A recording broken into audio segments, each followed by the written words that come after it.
আসসালামু আলাইকুম বন্ধুরা, আমি আহমেদ মৃদুল। টানা ৮ বছর পর আমি বাংলাদেশে যাইতেছি। আমি প্রবাস লাইফ কাটাইতেছি ইতালিতে অনেক বছর ধরে। লাস্ট গেছিলাম ৮ বছর আগে, এখন যাইতেছি ৮ বছর পরে। সো বর্তমানে আমি আছি ইতালিতে। এখন ইতালি থেকে যাব হচ্ছে বাংলাদেশে, নাপোলি সেন্টারে এখন যাইতেছি। আমরা থাকি হচ্ছে নাপোলিতে। সো খুবই ভালো লাগতেছে, ফ্যামিলির সাথে আবার এতদিন পরে দেখা হবে, এটা বলার বাইরে। চলো আমার সাথে পুরো জার্নিটা ফলো করো, দেখো, আশা করি ভালো লাগবে। এন্ড গেস আরেকটা বিষয়, আমি ফাইনালি আইফোন 15 প্রো ম্যাক্স নিয়ে নিছি। সো কি বন্ধু, তুমি খুশি হও নাই? আমি কেন খুশি হবো? আমার মোবাইল 512 জিবি 512 জিবি শো করতে হবে মামা। 512 জিবি আমি কিন্তু বলি নাই 512 জিবি। হ্যাঁ, আমি কিন্তু বলি নাই।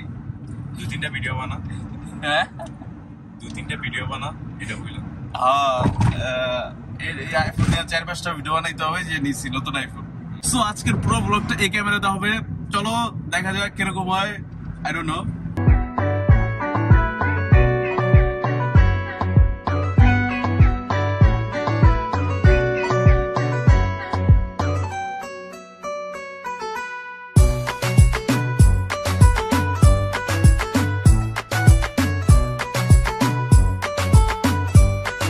বন্ধু, তুই কি বাংলাদেশ যাইতেছিস নাকি?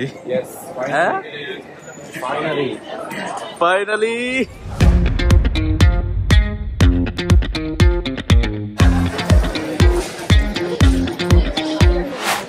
কেমন লাগতেছে দেশে যাইতে?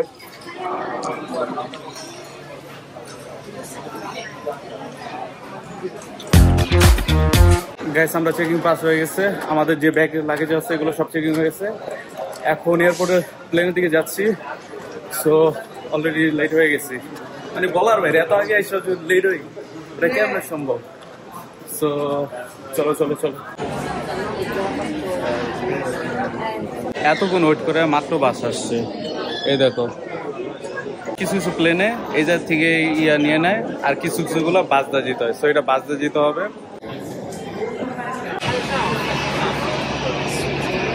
এখন যে জায়গাতে আছি দেখো মনে হচ্ছে লোকাল বাসের ভিতরে আছি। সো বলার বাইরে, বাংলাদেশে যাওয়ার আগে বাংলাদেশের লোকাল বাসে উঠে গেছি, তাও এয়ারপোর্টে।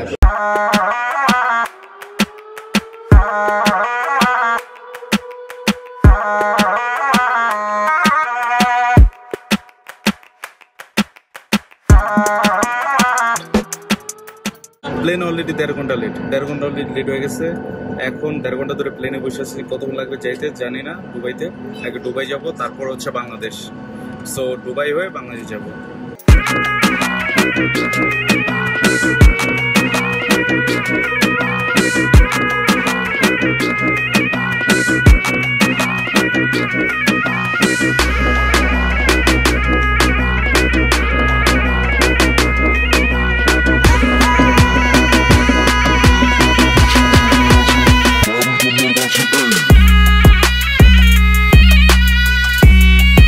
প্লেনে থেকে নামি একটু রেস্ট নিতেছি, কিছু ট্রানজিট আছে।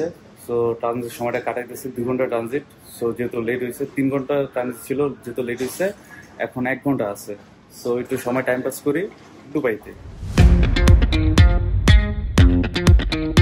একটা প্রবলেম হয়ে গেছে, ফ্লাইট ক্যান্সেল হয়ে গেছে। ফ্লাইট এখন 10 ঘন্টা পরে দিছে। ফ্লাইট 10টা ঘন্টা পরে, সকাল 10:30টায়। ঠিক আছে, যে ফ্লাইট ছিল 12টায়, ওটা দিচ্ছে 10:30টায়। সো এখন এত সময় পর্যন্ত ওয়েট করতে হবে, কোনো উপায় নেই। আমি টায়ার্ড। গাইস, টানা 3 ঘন্টা ঘুমানোর পরে এখন উঠছি। এখন উঠে কাফে খেতে আসছি, একটু শরীরটাকে টাইট করতে হবে। এন্ড মজার বিষয় হচ্ছে কার সাথে দেখা হয়েছে দেখো,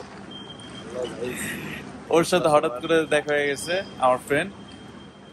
কিন্তু একটা বিষয়, ও হচ্ছে ঢাকা থেকে আসছে, এখন যাবো ইতালি, কিন্তু আমি এখন যাবো ঢাকায়।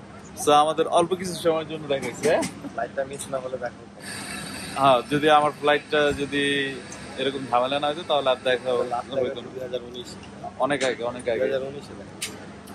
সো এখন কাফে খাবো, শরীরটাকে চাঙ্গে করতে হবে, বিষয় হচ্ছে এটা। তারপরে যাব হচ্ছে আমাদের যেই নেক্সট ফ্লাইট, ওটার সামনে যাব। আর এখন অনেক সময় আছে, আরো 4 ঘন্টা। চিয়ার্স।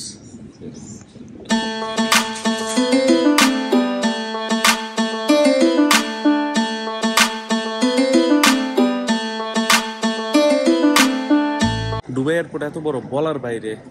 আরে বাইরে এক জায়গা আরেক জায়গায় যেতে অবস্থা কাহিল হয়ে যায়। এখন ট্রেনের জন্য ওয়েট করতেছি, আমার যে ডেস্টিনেশন ওই প্লেনের জন্য। সবাই দেখো কিভাবে সিরিয়ালে দাঁড়ায় আছে। সো এয়ারপোর্টের ভিতরে এত সুন্দর সুন্দর জিনিস আর ডিজাইন করে রাখছে, এটার কারণে দুবাই এয়ারপোর্ট জোস, কিন্তু অবস্থা টাইট।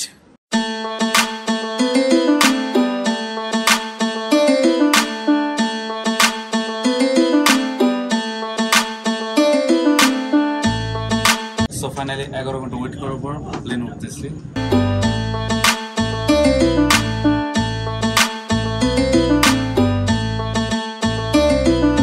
ওকে দেন ফাইনালি প্লেন উঠে গেছি।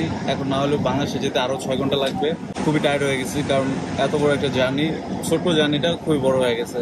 সো আর এখান থেকে বাংলাদেশের ফিল আসা শুরু হয়ে গেছে, কারণ প্লেনের ভিতরে সবাই বাঙালি। আমার সিট পড়ছে হচ্ছে জানালার সাইডে, আমি বসে পড়ছিলাম ওই সাইডে। সো আবার চেঞ্জ করছি।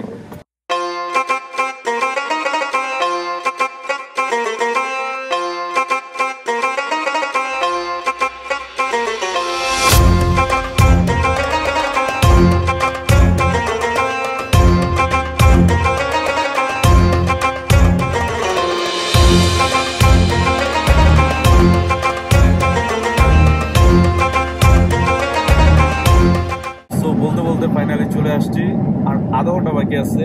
এখন আমরা আছি প্রায় কলকাতার উপরে, আর আধা ঘন্টা লাগবে।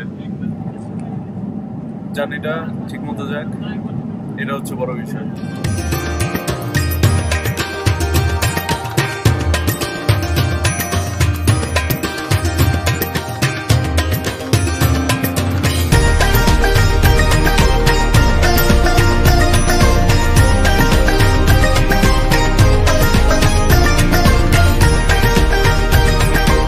গাইস আমরা চেকিং করে বের হয়ে গেছি। এখন যে বুকিং এ যে লাগেজ দিছি ওগুলো নেওয়া বাকি আছে।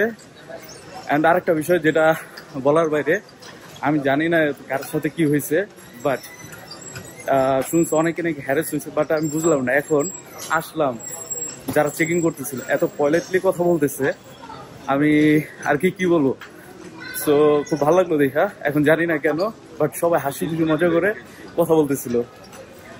সো এনিওয়ে আমাদের লাগেজগুলো নিতে হবে, চলো আর দেখি বাংলাদেশের কি অবস্থা এখন। ওকে জিনিসপত্র নিয়ে সবকিছু নিয়ে বের হয়ে গেছি, বাট আসতে না আসতে মশার কামড় খাওয়া শুরু হয়ে গেছে। মশায় কামড় দেওয়া শুরু করে দিচ্ছে, ঠিক আছে। আচ্ছা একটা বিষয় দেখলাম, এদিক দিয়ে পাস হওয়ার সময় যারা আর কি এশিয়ান কান্ট্রিতে থাকে তাদেরকে থামাইতেছিল, তাদেরকে কন্ট্রোল করতেছে কড়াভাবে। বাট যারা যেমন আমরা, আমাদেরকে কোনো কন্ট্রোল করতেছে না, ঠিক আছে। জানি না কেন আমার বিষয়টা কিরকম যেন লাগলো, যে সবাই তো প্রবাসী, বাট একজনকে থামাইতেছে আরেকজনকে থামাইতেছে না। এটা দেশের জন্য কেন কি হইতে পারে, security purpose, I don't know. তোমরা জেনে থাকলে আমাকে জানাবা। এনিওয়ে বাংলাদেশে চলে আসছি, এখন বের হবো। ভিডিওটা ছিল এই পর্যন্তই, দেখা হবে পরের ভিডিওতে। আসসালামু আলাইকুম।